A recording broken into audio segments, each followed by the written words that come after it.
Hello and welcome back to another episode of the Ant Marino podcast.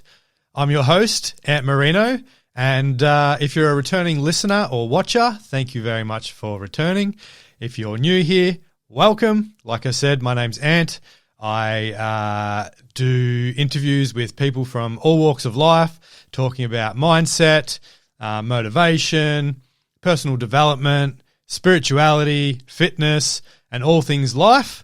So in this podcast, I have a man by the name of Lachie Stuart on the podcast, and Lachie is a men's performance coach, and he's the founder of the Man That Can project. And it's a really, really interesting thing because I actually recorded this podcast probably 5 months ago, and I'd seen that Lachie had a really good podcast set up for his own podcast, which is the Man That Can Project podcast. And I was really looking forward to him using his podcast setup and then me using my podcast setup and it being really, really good quality audio. And then he was running late and he was rushing, so he had to go to his partner's parents' place, and he ended up just using his earbuds from, like his Apple earbuds. And the sound quality is okay, but it's not what I was really hoping for, right? And I was just really stoked on wanting to have this audio quality really, really good. So I've actually been putting off posting this episode, and I didn't know if I wanted to actually post it. I was actually thinking about reaching out to Lachie again and getting him and I to record another episode so that I could have that good quality audio, because for me, when I'm listening to podcasts, I like to have good quality audio. And I know that's not for everybody, and that's a key distinction or a key lesson for me. Just because I like things a certain way, it doesn't mean that everybody likes things a certain way. And I did a meditation, and something that came to me in the meditation was the podcast doesn't have to be perfect, right? It just needs to get out there, and even if there's one thing in the podcast that changes somebody's life, then my mission is complete, because that's all I want to do.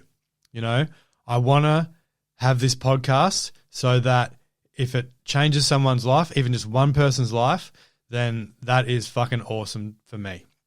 So, and it's something that I kind of preach as well about perfection, right? I've found in my life that I like things to be perfect, and having things perfect or wanting things to be perfect actually stops you from starting, or stops me from starting and pursuing something. So if I don't have everything lined up, everything all perfect, then it'll stop me. And it's a protective mechanism. And this is what I've found out about myself. Perfectionism is paralyzing, because wanting to be perfect and have it all done and ready before you start can paralyze you and stop you, right? Because it's like a fear. It's stopping you from doing something that you really, really want to be doing.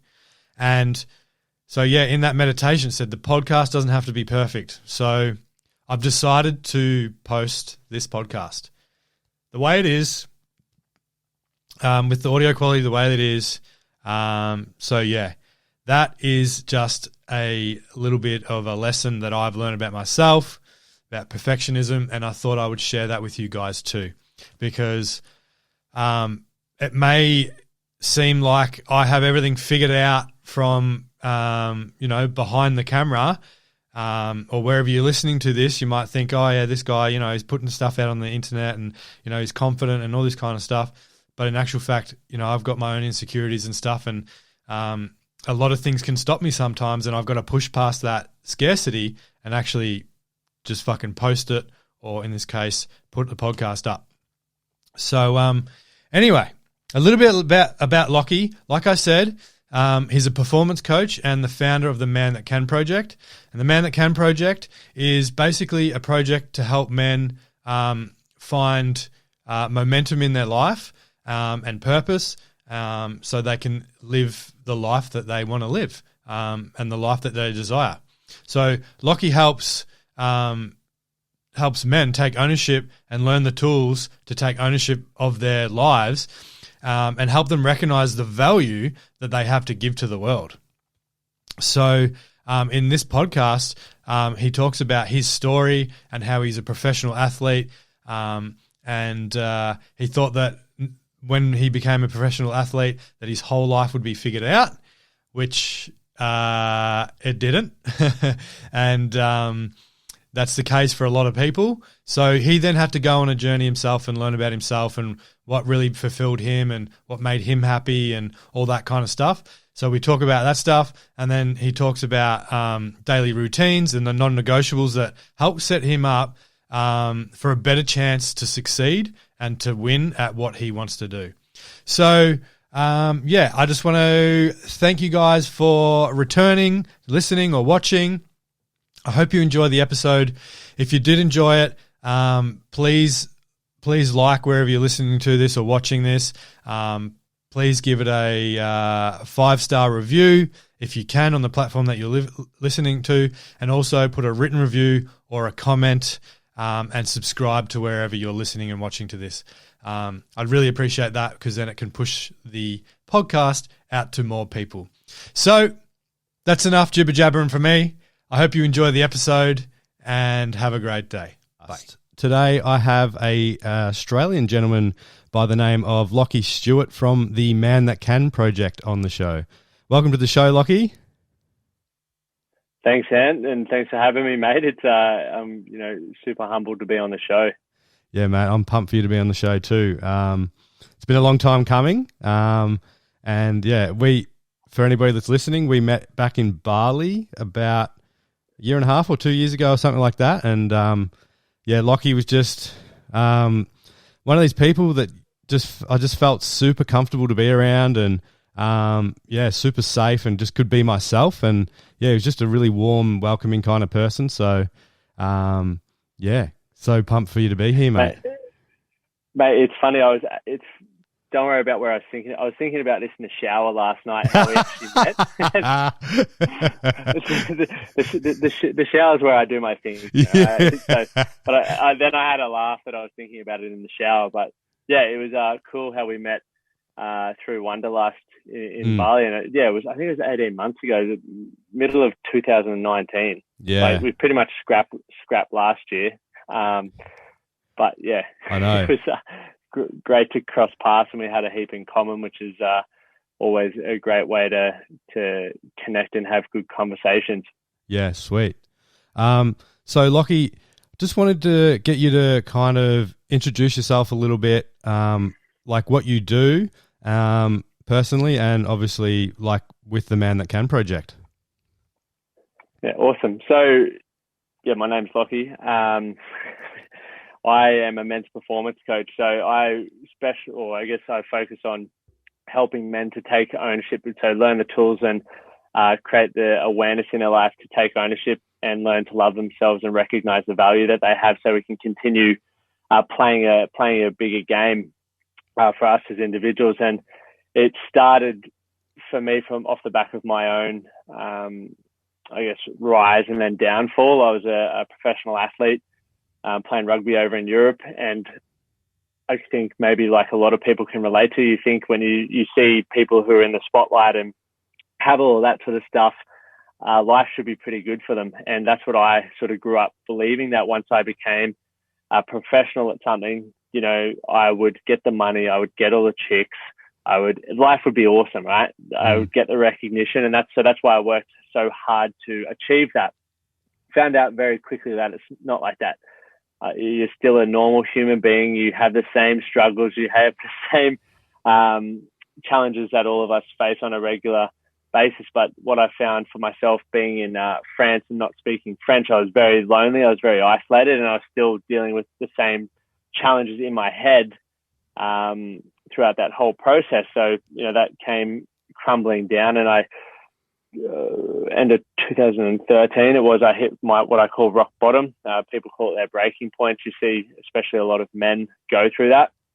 or people in general before they really start to, one, they either stay there, two, they rise out the other side. And fortunately for me, I had a guy that I looked up to who played, once again, rugby in England, and he gave me a book, and that book changed my life. And changed it for two reasons. One, it was the first book that I'd read. Like normally I'd just read, free rider magazine, like motocross magazines and skateboarding magazines. So I was really proud of myself for reading a book. And the message that came across in that book really inspired or challenged some of my limiting beliefs that I was the way I was. I got to a point where I believed I was a liar, cheater, manipulator, and an angry person. And I started to believe that because my whole environment acted fairly similar to myself.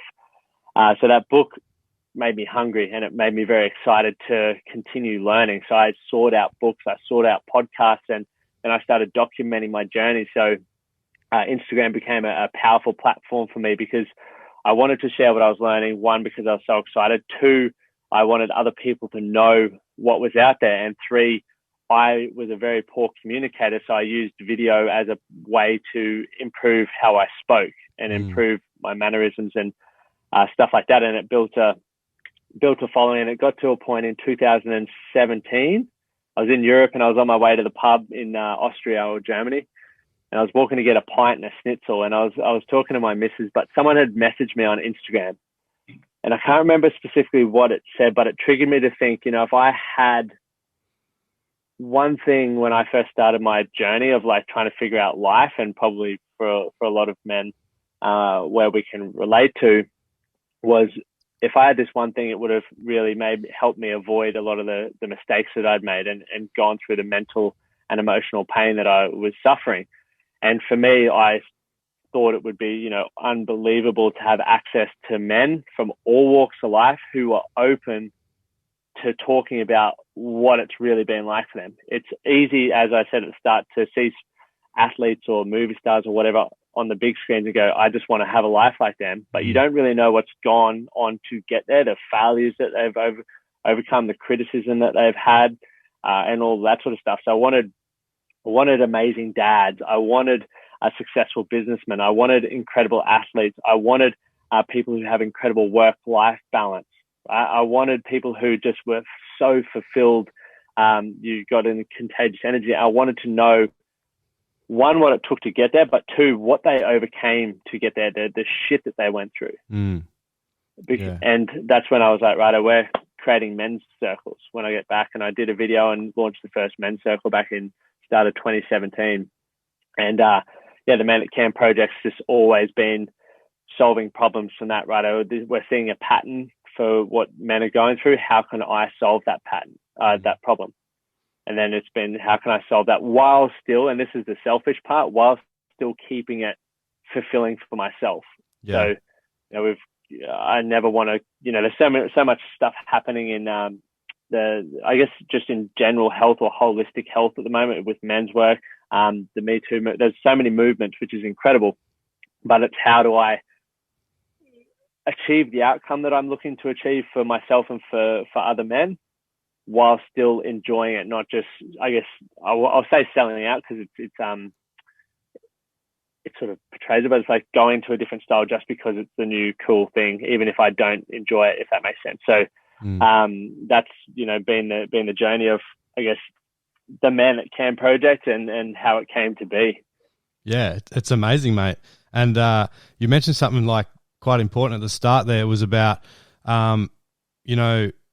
being a good rugby player and, making money and being good at sport. And you think, having all these women around you and, and like money and all that kind of stuff will make you happy. And it just doesn't. Like it's really crazy because, so many people, including myself, thought that, money would, solve all my problems and make me happy. And I just actually started watching a podcast this morning, and it was with it's called the Impulsive Podcast. It's with Logan Paul, who's he's kind of a bit of a larrikin, but he's turned into like quite respectful kind of human being. And he had this guy Jackson Doherty on there, and Jackson Doherty's Australian. He used to do all the pranks and stuff on Facebook and all that kind of stuff. And he I think is now a millionaire. He was saying that he's got all this money, he's got this really hot chick and all this stuff, and he lives in LA and he's had lots of women and stuff around him, but his mental health has struggled. Like, he feels a lot of anxiety and a lot of depression. And then he went on to talking about how they're like starting this thing called OnlyFans, and I've only just learned about this thing called OnlyFans a couple of weeks ago. But yeah, like he even said, like, I'm doing OnlyFans with my girlfriend, and I think his girlfriend may be an ex-porn star or something like that, or works in the kind of industry like that or something like that. Yeah, I'm not entirely sure, but they've got an OnlyFans together, and they were doing that, and basically OnlyFans is just like you pay a subscription and you can get to see all this like behind the scenes content of whatever people are doing, probably like more like naked photos, stuff like that. And yeah, he was talking about how they started like doing some erotic stuff on there and putting it on their OnlyFans, and how he's making heaps of money, but he's still not happy. Empty. Yeah, he's still empty. And, he's like, but I'm just going to do it and make heaps of money and set my family up for the future. But like, dude, at what cost? Like, it's, yeah. And that's the challenge, right? And I think there's no, in my opinion, wrong or right answer, because we're all so unique and we all have different, I guess, visions for what we want from our life. And, one thing that I learned, I'm fortunate to have learned these lessons at 21, 22, is that I never want to, lose my integrity while I'm doing things. I never want to make money in a way that makes me unhappy, because I've done that before. And I see so many people doing that. So now that we're living in one of the most fortunate times in human history, and the fact that we can literally, I did a video on it yesterday, we can literally make money out of our dreams. Yeah. Like, if we set a solid enough vision and understand the missing pieces and are prepared to work to, improve those pieces or put those pieces together, anything is able to be monetized now. And then it comes down to, right, well, how much money do I really want, or how much money do I really need, right? And I know for myself, I said to myself, 2014, if I got to the point that my business is in right now, I would do more of what I love. I would surf more, skate. And I just found myself getting, because, I live in an affluent area where everyone's trying to be better, do more. And you get caught up in that way of thinking, and you lose sight of what success means to you as an individual. So for those who've actually taken time to think about that. And success for me now, and I've been so on point with it for the start of this year, because I spent 4 days last year getting really clear and reaffirming why I do what I do and the lifestyle that I've created for myself. And I'm going to go play golf again after this. I played golf yesterday, surfing every week, skateboarding every week, doing what I love. But the challenge for me now comes for success, for what it is. And it changes for all of us, and it will continue to change as our priorities change. But it's, how do I continue to grow my business at the rate that it's been growing for the last 18 months to 2 years, while still maintaining and having the time investment in my relationships, in hobbies, right? That's the challenge, because now I have to learn to be really fucking efficient. And it's hard. It's very hard for me, like, because I'm used to working 15-hour days, but now it's like, mate, you got your 8 and that's it. Yeah. So there's always, the opportunity for growth, and I guess the opportunity cost is always going to be there. When you say yes to something, you're saying no to something else, and we've got to weigh up what's going to, a question that I always ask myself is, what's going to have the most significant, add the most value or significant positive improvement in a goal that I'm working towards right now? Because we can be busy and we can say yes to everything, but it's also like we've only got 24 hours in a day and so much energy. As we get older, we've got to find ways to harness our energy, and I'm finding that out pretty quickly as well. Yeah, for sure. So have you figured out kind of a way that you're gonna move forward with that kind of stuff, like to implement more, I guess, play or more stuff for you as opposed to working 16 hours in your business? Yeah, man. Great question. I'm so fortunate that the hard work or the ripple effect of the Man That Can project has brought so many like-minded men into my life, that I consider great mates. And because I have started to focus on my authentic self, I built that, version of myself, which was still the strong athlete, the rugby player, and had a lot of people in my life that were still from that time in my life, which, there's nothing wrong with them, but we would generally want to do the same things that I was doing, 5-10 years ago. Whereas now I've gone back to doing what I loved to do before football was a thing, which is surf, skate, run, right, hike, all these sorts of things. And I've got an incredible group of lads around me now that we do that. So we've all committed, because most of the boys are all business owners as well. And some aren't, but we're all committed to skateboarding together once a week, surfing together once a week, and playing golf together once a week. So I think there's a group of 12 of us that play golf. I think, what do we got? 3 to 4 of us that skate, and then a few of us that surf. And so every Wednesday, 2:30, it's on, and we have to go. Surf every Sunday, it's on. And so I've mapped out the time in more detail than ever before. And that's why I think I said a couple of moments ago, I spent 4 days doing it. The year before, I spent 2 days, because I was like, right, well, I map out my intentions for what I'm doing when I'm growing my business or when I'm coaching people. What about the time that I actually want to spend off? Because and I don't know whether you've ever thought about this, Ant, but I had my nephew over 2 weeks ago, and the fact that I had to pick him up on a Friday, I was like, man, I was excited, but at the same time I was like, bit of an inconvenience, because what if I wanted to go for a beer, or what if I wanted to go for a skate? Or it's like you lose that freedom. And obviously I'm getting married in October, right? And generally the ripple effect is kids come after that at some point. And the freedom and the time that I have available now, I'm taking for granted. So I don't want to take that for granted anymore. So making sure every Friday, so even after this, I'll map out my week next week. Where am I skating? Where's my running training? Where's my swimming training? Where's my date night? Like all this sort of stuff done. Granted, shit happens and it doesn't go to plan, but if it's in there, it's, more often than not, I'm going to get it done. Yeah. Yeah. Do you find that your days are really, really full? Like, from as soon as you wake up to for when you come home and, you're going to bed, like, are they jam-packed with, scheduled everything? Yep. Yeah. And that's even, I was 10 minutes late to this call, which I'm really sorry about. And one thing that I've once again got to refine, and I was actually saying to my client before this, because I was telling him about this, is I'm so jam-packed from 4 a.m.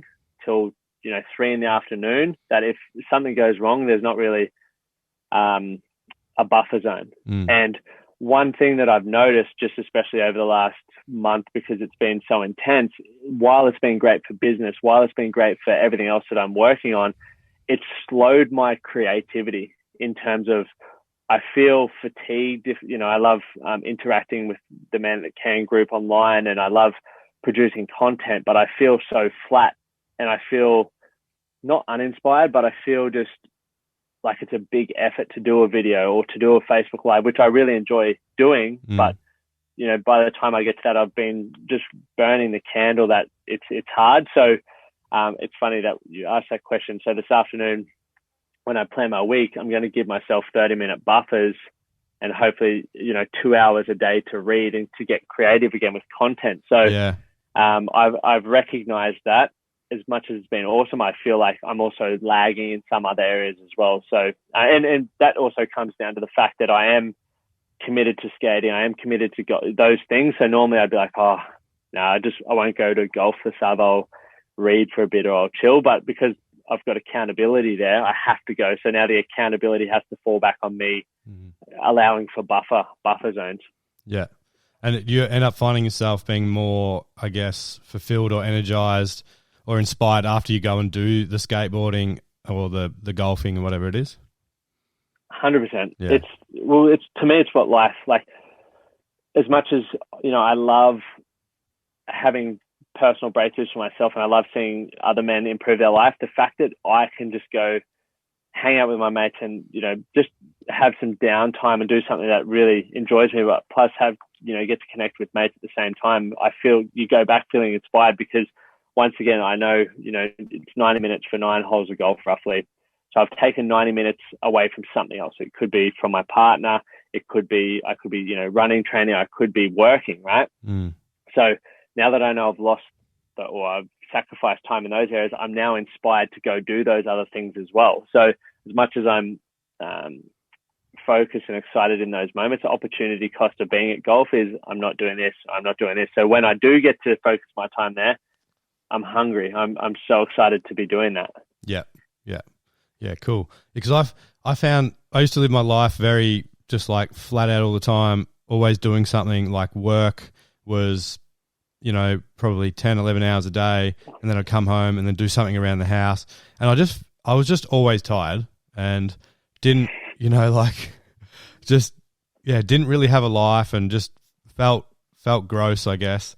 And now, and I've kind of like stepped back a bit from things. I've had a big break and kind of taken life really easy the last couple of years. And now that I'm getting back into the swing of things and starting to build my business, and like I've just picked up a coaching job at F45, and so now I'm doing that. Yeah, so now I'm doing that, and I'm starting to get scared of not having those, you know. Well, I'm scared of becoming a sad fuck again, basically. Do you know what I mean? Like, I don't want to feel like death. I don't want to be burnt out. I don't want to feel run down all the time. Like, I want to feel energized. So I'm just trying to work out the best way that I can manage that as well. So, I think that comes through, you know, and that's always going to happen for people like yourself and myself who are continually trying to improve our quality of life, right? Like, the balance that we have today is different tomorrow because we're challenging ourselves, right? Something we're always testing the limits of what balance is, right? And so for you at the moment with the new role at F45, you're going to obviously get to a point where you realize some things aren't manageable and that you are sacrificing too much downtime or whatever, and then you get to rein it in.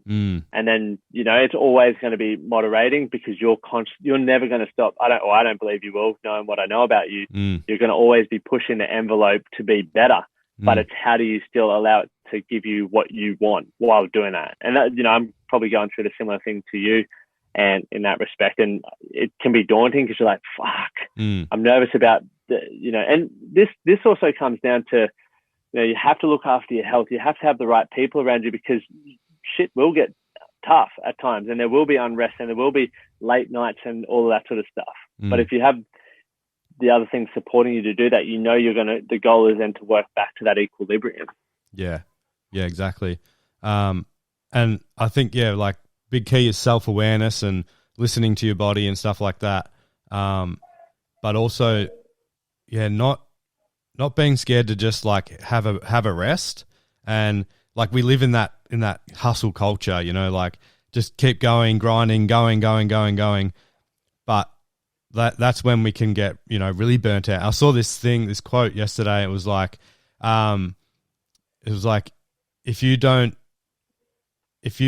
take a scheduled break, your body will make you take a break. Like it'll force you to take a break. You know what I mean? 100%. So yeah, I don't know if 100%. You resonate with that. Mate, like this morning I slept in. So this morning, get up every day at 4. So one of my goals for 2021 is to read 3 books a month. And the time that to do that, I'm now getting up at 4. So I've got 4 to 5 to read. But I've noticed, like, because I've had so much happening at the moment, I felt tired. So I woke up at 4 this morning. I went, sat out, ready to meditate. And then I thought about it. I was like, I track my data on the Whoop here. My average heart rate's up 4 beats a minute. My heart rate variability is down. So I know that my nervous system's pretty cooked and I'm not feeling the best. So I was like, all the reading and stuff can take a hit. I'm going back to bed for an hour because I know that if I recharge, my brain's going to work better. I know if I have the rest and allow my body to heal, I'm going to be more efficient when I come back to read this afternoon. Because at the moment, if I try to read or meditate, my brain's not as efficient as it needs to be. Yeah. And it's like, you need to, LeBron James said it the best, right? So LeBron James, for those who don't know, is obviously one of the greatest, arguably one of the greatest basketballers of all time, right? And he spends $2 million plus a year on recovery on his body. But then he says, all the ice baths, all the meditation, all this, that, and the other is like, if I don't get 12 hours sleep a night, that gets sacrificed. And too many of us are trying to buy the next hack, right? We're trying to, sleep pods, fucking supplements, all this, that, and the other, yet we're running off 5 hours sleep a night. Instead of fucking around with that, as much as it's fun and it's cool, get more sleep.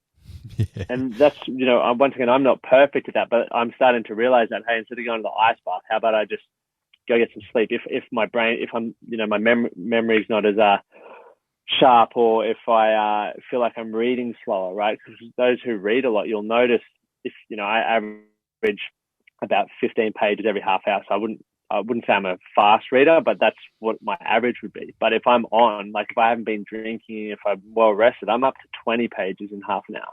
So you think about that over an hour, that's an extra 10 pages. So that's knowledge. Yeah, for sure. So there's ways that you can track your fatigue without obviously having to use Whoop bands, but it's just like you said, Ant, with that self-awareness, checking in with things that are obviously you're doing consistently and rating them, or finding a way to make it measurable. Yeah. I also like what you said about if you wake up and then you're feeling, a little bit run down, you think I could go back to bed for an extra hour and skip the reading, then you know that you'll be much better off for the rest of the day.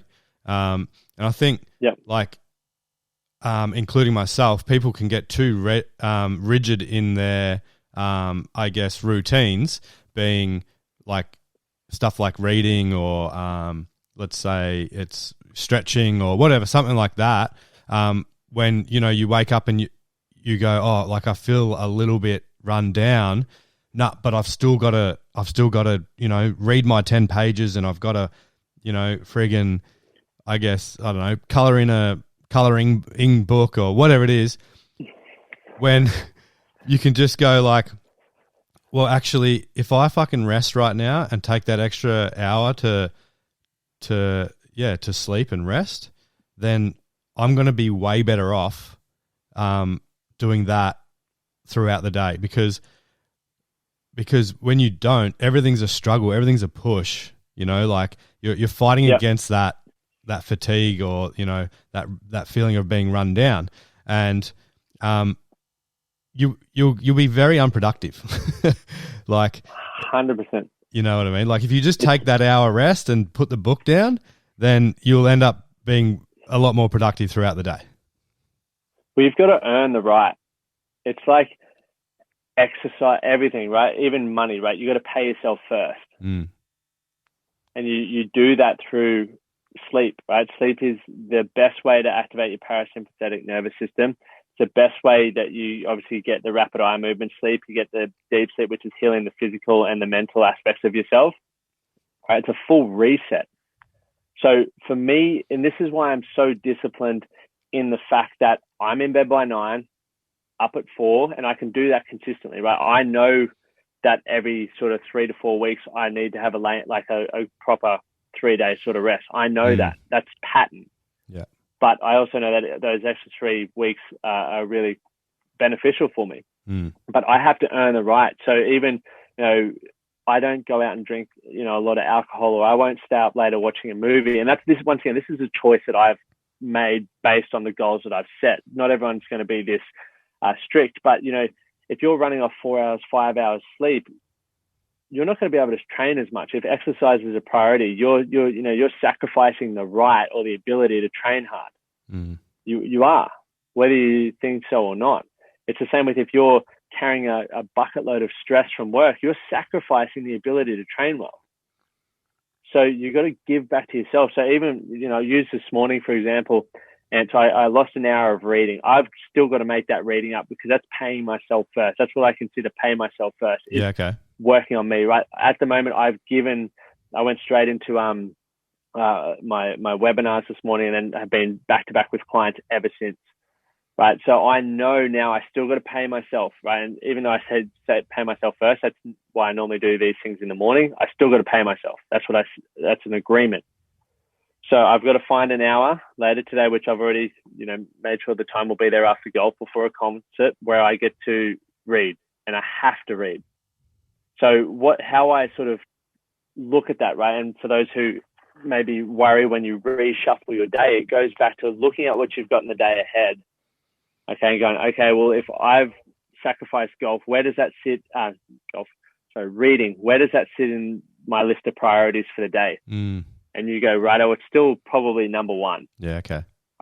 I can't get rid of clients. Most of us can't blow off work, but there's things that are non-negotiables there. But of all the list of things that, I can move around, does reading fit above that? Does reading fit above that? If it does, awesome. Push something back or even move something out of the list. And you do that till you've restructured your day. That's behavioral flexibility. Right?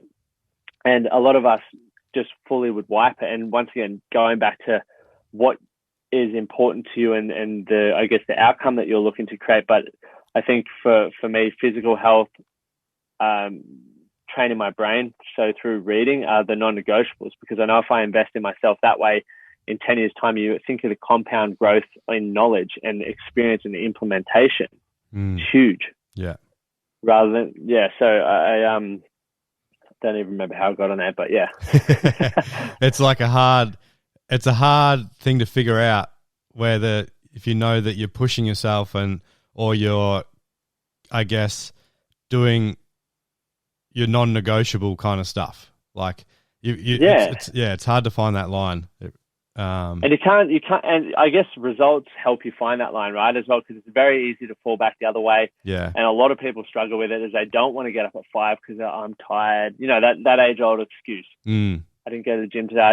I needed to sleep in. I hit snooze, right? So you got to allow your results to do the talking. If you're not as confident as you want to be, right? If you're not financially where you want to be, if your relationships aren't where you want to be, then check out what habits you have or how you're showing up on a day-to-day basis. Because maybe you need to tweak some of that. And maybe it's just like food. You got to make the differentiation. I can't even say that word at the moment. You got to understand the difference between hunger and just habitual eating. Yeah. Right. Am I actually hungry now? Or is this just normally when I would eat?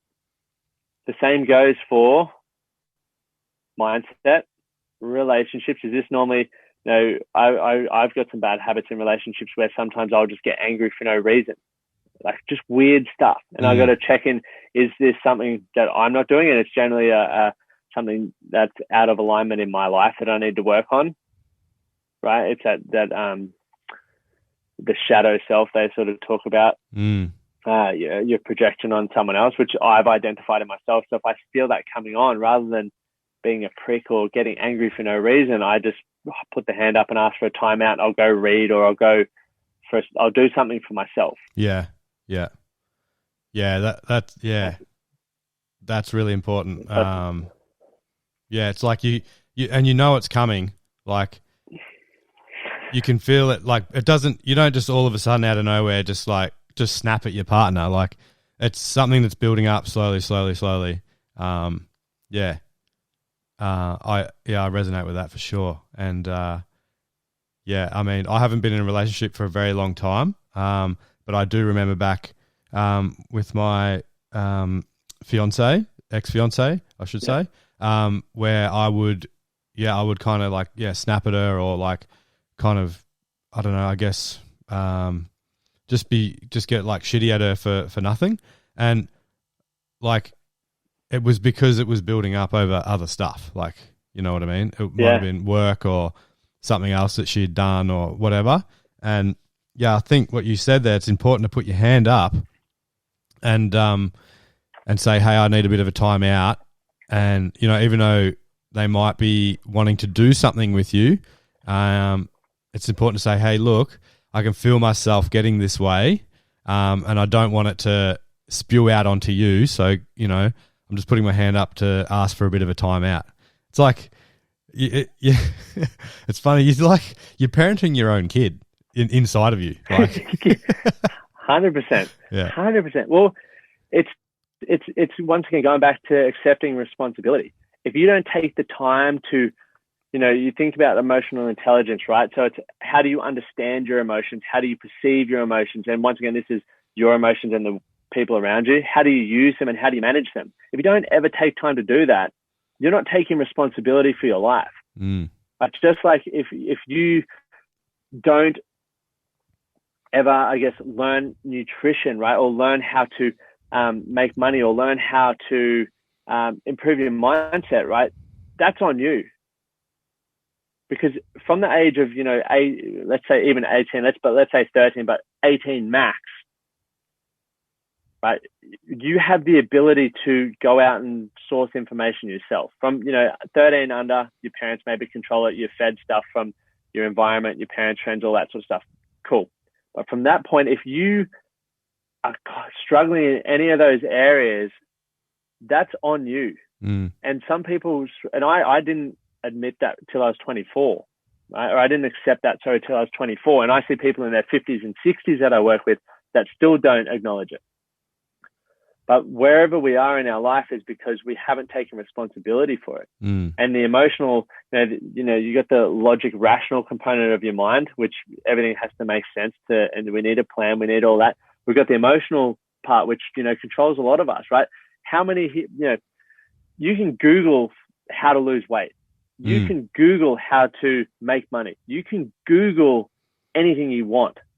The logic is there. Then all of us have that emotional element that goes, you can't do that. That's too risky. But what if you fail? You're not worthy. All that shit. We all got, and others have the flip side where it's like, yeah, man, you're going to crush this, right? So it's beautiful. What we need to do is learn how to marry them together. Yeah. How do we control our logic or rational mind? And how do we also understand and have more control over emotions so we hit what's the sweet spot, which is generally what people look at as wise or wisdom. And that's what we need to do.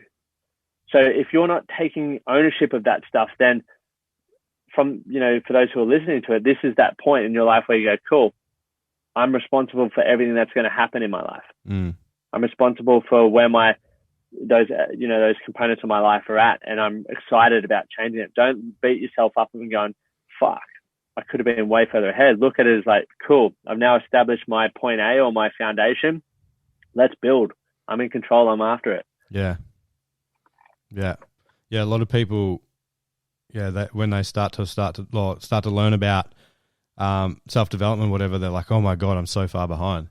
But it's like, you're not. You're actually ahead because, like, just say you're 30, there's people that are 50 that, haven't started looking into what they do and why they do what they do, you're not.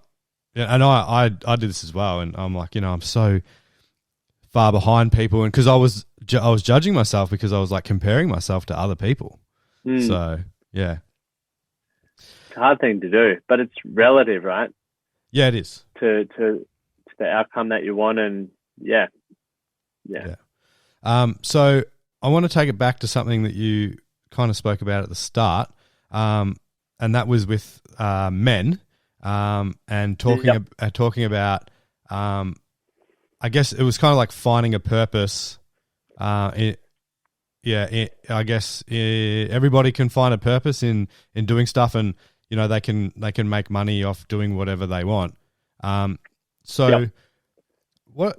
like, I was stuck for a long time, and it took me to go traveling overseas, and my cousin helped me a lot, learning about self-development stuff. But like, why do men stay so fucking stuck and don't do anything about it? Like, what's your common thing you see when working with men? We don't accept responsibility. So many men are still boys. Like, we just haven't, you look into, ancient cultures and all of that sort of stuff where there was a whole heap of rites of passage, right, where boys had to go through some form of initiation to become a man.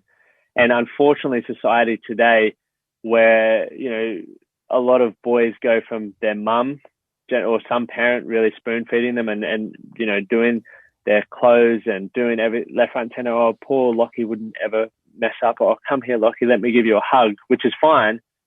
To then we move out and we then find a partner and the same pattern happens. We never had that period where we have to take responsibility. And the reason, you know, using yourself as an example, and you went traveling, I went traveling as well. If you go by yourself, it's essentially a rite of passage, right? Yeah. You get put in situations where you don't have your support network around you. You get put in situations where you have to question your ability, right? And if you want to survive, you need to believe in yourself, right? There's all these things that happen through that where you grow up, where you take responsibility, where you realize there are other elements to you that you may not have ever known before, right? That's why I talk about the 8 areas all men must master, because I experienced that when I was traveling, right? I experienced that when I became independent. I experienced that when I moved out of home. And a lot of us don't ever truly have to do that because the world that we live in, people still are so connected and live under their parents' roof till they're fucking 27, which is fine. But we need to go, all right, if you're doing that, let's at least teach you some different skills. And so a lot of the men that I work with, or just even speak to, some area of their life they're still not taking ownership for, whether it's their health. You know, we got guys who are worth tens, hundreds of millions of dollars who have the dad bod and have had 3 fucking marriages. You're like, right, well, you're not taking responsibility for those areas of your life. You're assuming that because you're wealthy, everything else should fall into place, much like myself when I was playing footy. Yeah. I thought, man, I've made it footy, everything else should be working. Doesn't work like that. So for a lot of people, and, you know, men have rites of passage, women have rites of passage. And I'm not saying it's just men are the problem. We're not. But we need to start understanding that we need to take responsibility, which is hard, man. Like, it was hard for me in 2013, 2014 to acknowledge the things that I didn't like about myself, the lying, the manipulating, the cheating, the violence. That was fucking hard. The amount of times I put my head in the sand and denied those things, to then look at myself and go, that is you, man.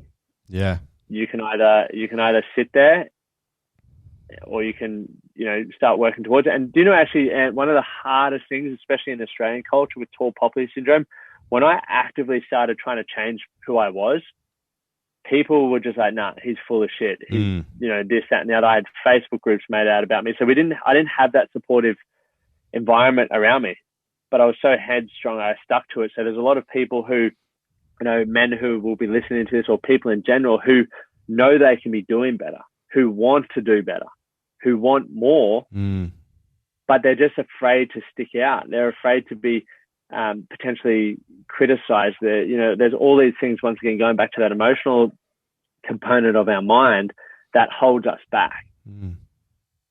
And, you know, the reason why our 4 pillars is muscle, momentum, meaning, and mateship is because we need the muscle, right? We need, like every muscle, if you want it to be strong, you need to flex it consistently. So that we're talking physical, but we're also talking mental, right? If you want to be happy, you need to practice being happy. You need to hang around happy people. If you want to be confident, you need to work on whatever it is that you want to be confident in. If you want to feel worthy, you need to fucking flex that muscle that reminds you of why you're worthy, right? Use a tabletop. Let's pretend there's some microphone as a tabletop thing from it. But as we all know, tables have 4 legs, right? Yeah. And let's say this belief is that I'm not worthy. I can never be successful or whatever. And I've got 4 legs that support, that hold that table up as to events in my life why I'm not worthy, right? I might have been picked in the netball team. I might have been broken up with by a partner when I was young. I might have been laughed at for having a higher voice, you know, and these solidify why I'm not worthy. So what we need to do is kick the fucking legs out and rebuild them and shift the belief. I'd say this is now the table where I am worthy. And this is what we need to do with all people, like from financial literacy to fulfillment to quality of our relationships to learning to be vulnerable, right? It's hard. Like, man, I still haven't cried in front of my partner. It's something I got to work on. If I'm watching a sad movie and I tear up, I'm still like leaning away and being like, So I'm not sitting here saying I'm perfect. I'm just saying we've all, all got stuff to work on.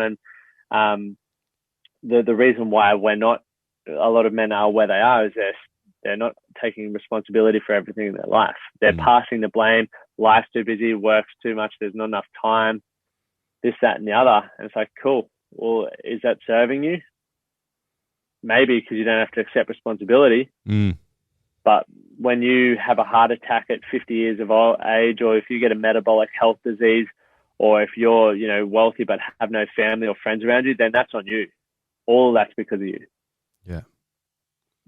That was a very long-winded answer to your question. Sorry. I had something, but I've forgotten what I was going to say. Oh yeah, that's what I was going to say. So, yeah, I guess like change also can be scary, right? Like, knowing what you do now and whatever you think you are now, like you know what that is. So that's like a source of certainty. You know, it's kind of safety in a way. Whereas you don't know what change is. Like you don't know what that looks like. You don't know who you could become or what it, because you've never been there. So that is uncertainty, which is friggin' scary, right? And yeah, I guess a lot of men are scared of that, whereas I embrace it. Like I embrace change and I embrace fear and hard shit. Like, because there's so much stuff that's hard. Like even though you start becoming self-aware and all that kind of stuff, like it's still fucking hard. And I want to use an example. What happened this morning? I was at a cafe and the lady brought the food over and it wasn't what I ordered, and I kind of like, she asked me, "Oh, did you ask for that?" And I kind of snapped at her, or I said it in a condescending way, and then it got all sorted out and that, and then anyway, I noticed myself. I was like, "Holy crap!" Like, dude, that wasn't on. Like, you shouldn't have spoken to her like that. And this is me having a conversation in my own head. I'm like, that was crap, man. You need to go and apologize to her. And I'm like, oh, nah, don't apologize. Like, you look weird if you apologize. And then it's like, no, dude, you have to go and apologize. Like, that isn't a kind way of treating somebody. Oh, but, you can just don't worry about it. She probably didn't even notice. I'm like, no, you have to fucking do it. And what I'm trying to say is, like, it's all hard. Like, it was so scary to go and actually go up to her and talk to her about it. And, it's just what I'm trying to say. Everything, it's just fucking scary, but you've got to embrace that fear, because it's not that bad once it all works out, is what I'm trying to say. 100%. Often the fear is where you need to go. The change is where you need to go. And I think if you focus on that, like you said, that, the certainty, right? Nothing in life's guaranteed. So if we focus on what we can be certain on in the moment, right? The thing that you could have been certain on in the moment was that you were going to go say it regardless of the outcome. Then you deal with the next thing when it arises. Too often we focus on the worst possible case scenario, which 9 times out of 10 never happens. But, what's something that I'm fearful of at the moment? I know probably, having staff in my business, right? It's always like, right, well, now I got extra overheads or investments, and the fear is like, oh, I could keep myself nice and comfortable with where I'm at now, which is fine. I get more money, and I'll just do the work myself. And the change then goes, right, well, I'm certain that regardless of what happens in the business, I'll do whatever it takes to make sure there's enough work, everyone's looked after, the community culture's there. And while I've got so much to improve on in this sort of space, because it's a new growth area for myself, I'm doing the best that I can with the current information, right? Rather than thinking about everything that could go wrong, I'm just like, right, it's awesome until I find out otherwise, or until that obstacle shows its face. And so for everyone who gets held back by fear or whatever, just focus on the one thing that you can control, or the one thing that you're most certain over, and just let that be where your energy goes. Yeah. Do you know much about like I guess like your comfort zone, and then there's like the fear zone, and then there's like the oh fuck zone? Yeah. Yeah. Do you want to talk about that a little bit? Yeah, I guess the comfort, uncomfort, or fear zone, or the oh fuck zone, or unknown zone. It's like everything is at some point in your life there. It's always been that way. The unknown zone. You think back to before you're a kid, right? And I was talking to this because we're talking about psychedelics with a client this morning, and when you're a kid, you have this untarnished view of the world. Like you look at a white wall and it's like, fuck, that color is the most magical thing in the world. And obviously as we become older and more conditioned to seeing things, we're like, oh, it's a white wall, cool. Yeah. And it becomes comfortable, right? Or it becomes normal. Outside of that could be like, oh, there's a pink wall. That's a bit weird. That doesn't really fit in with society. And then there's like random shit. Like you might have a glass house. That's kind of awesome, but also very odd for a lot of people. And so we go from that, what's comfortable for us, and this is different for all of us as individuals based upon the experiences that we've had, the environments that we're surrounded by, to things that looking a little bit differently, right? So for myself, 2013, I hung around people who did a lot of drugs, were violent, cheated, lied, manipulated, all that sort of stuff. That was my comfortable zone. So doing that was normal, easy. Everyone did it. The uncomfortable zone was not doing that shit, was not lying, was not cheating, was not using my fists to solve my problems. That was scary shit. Seems like common sense now, but that was scary. And then the fear zone, like the oh fuck zone, would be like leading a group of people to start changing their ways. That is just mind blowing. Yeah. But the exciting thing goes, right, as stage 1, stage 2, stage 3. In order to be at stage 3, I need to go through stage 2. I need to fix myself first. Yeah.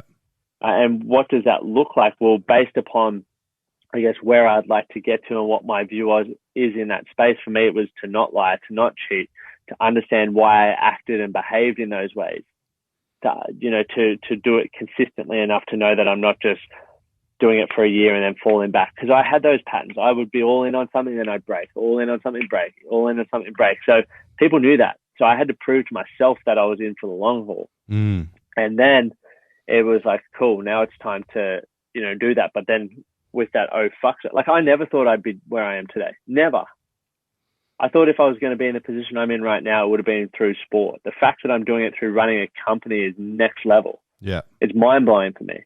But it's also, I'm so proud of the journey, because it's just like, let's go to the comfortable, like the uncomfortable is within reach, but it's also feels so far away. But the oh fuck zone is like, never in a million years would I be there. It'd be like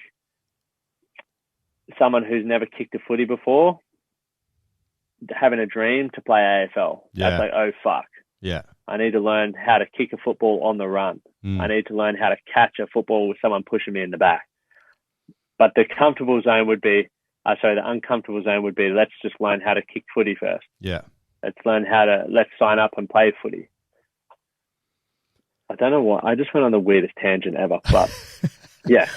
It makes sense though. The uncomfortable, yeah. Because I think, people won't change because they look at the oh fuck zone instead of looking at the uncomfortable zone.